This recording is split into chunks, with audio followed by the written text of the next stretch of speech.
So, my XRP friends out there, welcome to a new XRP update video. Yeah, what a week it has been. Last week we mentioned in the video that the magic mark is up here and that we can't get above it. About this green art box.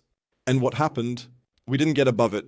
And then there was a massive crash, but it really affected all crypto markets, not just XRP. But XRP was hit very, very hard. If we take another look at this box up here, it went down 43% all the way down. So you see, it doesn't matter which cryptocurrency it is. It doesn't matter if you're hyping the cryptocurrency. A 40% drop within a few hours or even within a day is absolutely possible. Yes, we've worked through a lot of my targets on the downside that I've been mentioning repeatedly over the last few weeks. Is that it now?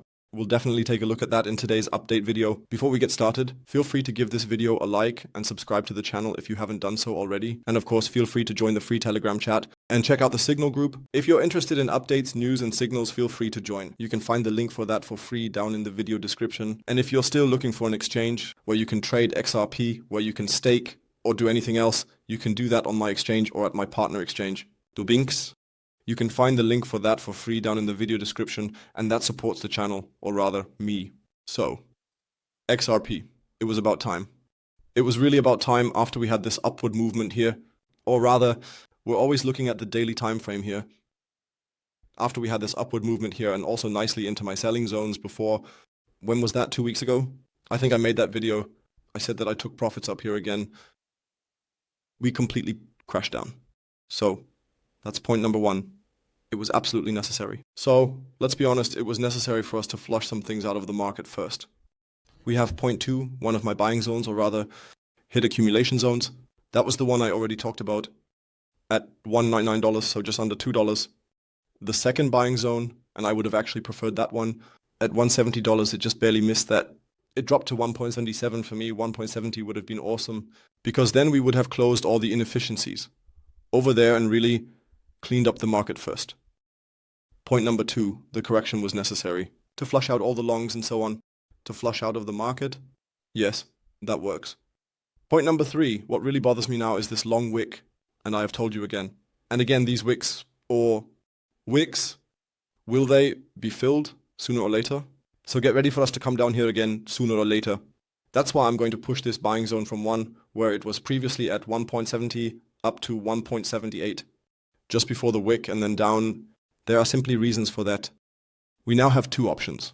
Because of this enormous wick that we have, it will of course be difficult to filter any long positions here. We are now, if we take off the fib level, from our high to our low, we've now entered the golden pocket here. Got in, that means we've seen the resistance here again. That means we could theoretically even have a dead cat bounce, which is absolutely bearish. But I'm not assuming that at the moment we still have the chance, and that's why I've drawn this path here. Drawn at $216. Former inefficiency that we get, support back in here. From this point, I would say we could start a recovery again. This is the bullish scenario. The bearish scenario would be down here. That's also where this additional buying zone is. The wigs will be filled sooner or later, and that's what's happening here. So damn hard. On a 4-hour view, it looks like this. Golden pocket. Here, there would theoretically still be the demand zone as support, but to be honest, for me, this is just the way right now. This is the path that should be followed. Either golden pocket, and if not, will drop significantly lower, and then towards, let's say, at least 1.78, if not even towards 1.61. These are the parameters that I would use if I were you now. Would think about possibly entering spot positions, take profits. The boxes remain open at the top, so I'll stick to my position. Profits will be taken again at 320. That would be almost 100% from the lower level here. Remember to secure your profits. We saw it here, and that's it. Don't be greedy. Greed won't get you anywhere. Feel free to share your opinion in the comments below about what you think. You say you're still bullish on XRP. You say that's nonsense, that we'll reach this zone again. Feel free to share your opinion, share your thoughts, and otherwise I would say we'll talk again.